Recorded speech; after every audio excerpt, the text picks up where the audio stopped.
Frankenstein de Mary Shelley. Parte 30.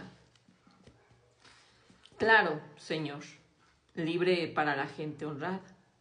El señor Kirwin es el juez, y usted debe dar cuenta de la muerte de un caballero que apareció asesinado aquí anoche. Aquella respuesta me asombró, pero me recobré.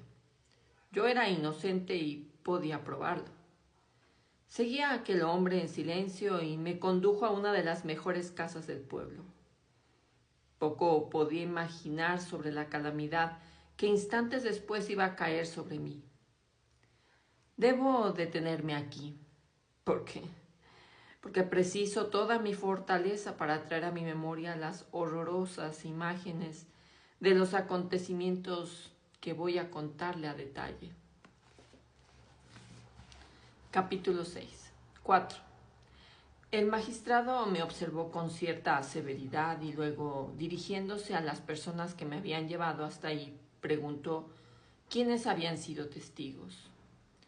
Una decena de hombres dio un paso al frente y cuando el magistrado señaló a uno, éste declaró que había estado toda la noche anterior pescando con su hijo y su cuñado Daniel Nugent, que hacia las 10 de la noche vieron que se levantaba una fuerte marejada del norte y que se pusieron rumbo a puerto. Él se adelantó llevando parte de los aparejos de pesca. Sus compañeros lo seguían. Al caminar por la arena, tropezó con algo y cayó tierra. Sus compañeros fueron a ayudarlo y descubrieron que se había caído sobre el cuerpo de un hombre.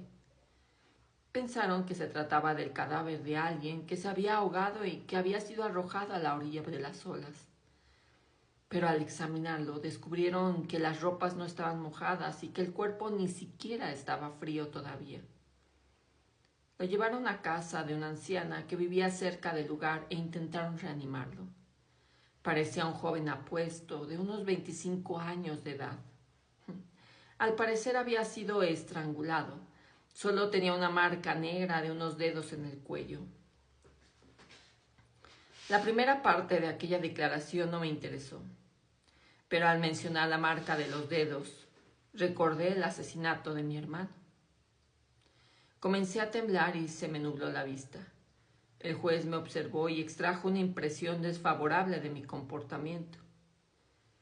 El hijo confirmó el relato del padre.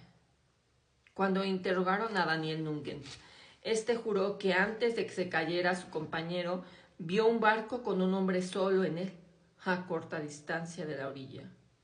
El mismo barco en el que yo había llegado a tierra.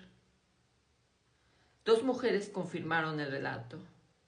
Se preguntaron a otros hombres a propósito de mi llegada y estuvieron de acuerdo en que, con el fuerte viento del norte de la noche, era probable que yo zozobrara muchas horas y me hubiera visto obligado a regresar al mismo punto de partida.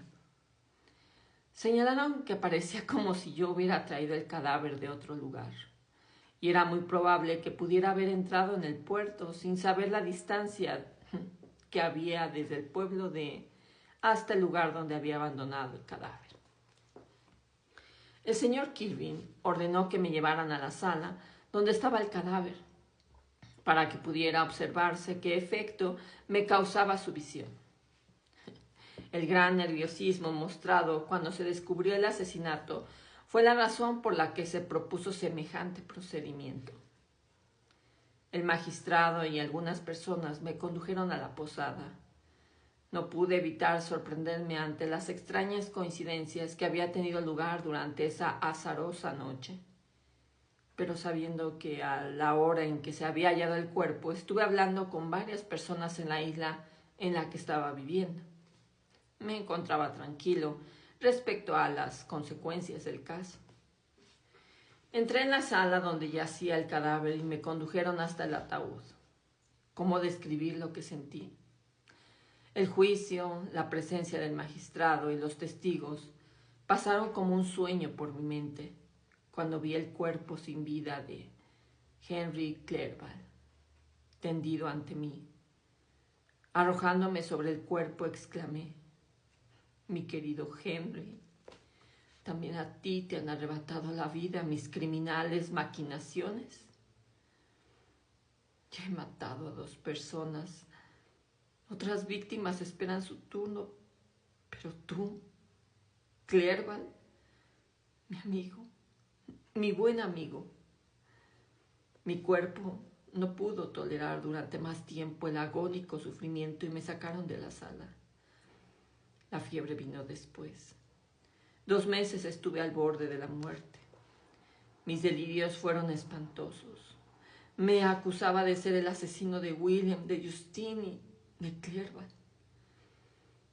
A veces les pedí a mis cuidadores que me ayudaran a destruir el ser diabólico que me atormentaba. En otras sentía como los dedos del monstruo se aferraban a mi garganta y daba alaridos de angustia y terror. Como yo hablaba en mi lengua natal, solo el señor Kirwin pudo entenderme. Mis gestos y alaridos fueron suficientes para aterrorizar a otros testigos. ¿Por qué no cedía a la muerte? Era más desgraciado que nadie. La muerte arrebataba a muchos niños en la flor de la vida. ¿Cuántas novias y jóvenes amantes han estado en días rebosantes de salud y esperanza? Y al siguiente eran víctimas de los gusanos y de la putrefacción. Estaba condenado a vivir y 2 meses después me encontré como despertando de un sueño en una prisión. Fue una mañana cuando me desperté consciente y en aquel estado. Había olvidado los detalles de lo que había ocurrido y solo me sentía como si una gran desgracia se hubiera abatido sobre mí. Pero cuando miré a mi alrededor y vi las ventanas enrejadas y la estrechez de la celda donde me encontraba, todo lo sucedido cruzó mi memoria y lloré. Aquellos gemidos despertaron a una vieja que dormía en una silla a mi lado. Era una cuidadora a sueldo, la mujer de uno de los carceleros. Su voz expresaba una absoluta indiferencia. Se dirigió a mí en inglés y en sus palabras pude reconocer la voz que había oído durante mi enfermedad. ¿Ya está mejor, señor?, dijo. Creo que sí, pero si todo es verdad, si no estoy soñando, lamento estar todavía vivo para tener que soportar este sufrimiento y este horror. Si es por eso, replicó la vieja, si lo dice usted por el caballero que mató, creo que sería mejor que usted estuviera muerto, porque me parece a mí que lo va a pasar muy mal. Lo van a colgar cuando se celebran las próximas sesiones judiciales en el pueblo. Me han dicho que lo cuide y ya está usted bien. Cumplo con mi deber y tengo la conciencia tranquila. Le di la espalda. Todas las escenas de mi vida aparecían como en un sueño. Mientras las imágenes que flotaban ante mí se fueron haciendo más nítidas, me subió la fiebre. La oscuridad me ciñó. Ninguna mano querida me confortaba. Vino el médico y me prescribió algunas medicinas, pero se dejaba ver una absoluta indiferencia. ¿Quién iba a estar interesado en el destino de un asesino, sino el verdugo que se iba a ganar el sueldo? Supe que el señor Kirwin me había permitido una gran amabilidad. Había ordenado que prepararan para mí la mejor celda de la prisión. Es verdad que apenas vino a verme porque no deseaba presenciar las agonías y los espantosos delirios de un asesino.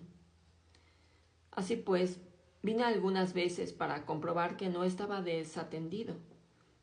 Un día, al irme restableciendo, me sentaron en una silla, con los ojos medio abiertos y con las mejillas lívidas. Estaba abrumado por la tristeza y el dolor, y pensaba si debía buscar la muerte en vez de esperar allí. En alguna ocasión consideré si debería declararme culpable y sufrir el castigo de la ley. Tales eran mis pensamientos cuando se abrió la puerta de la celda y entró el señor Kirwin.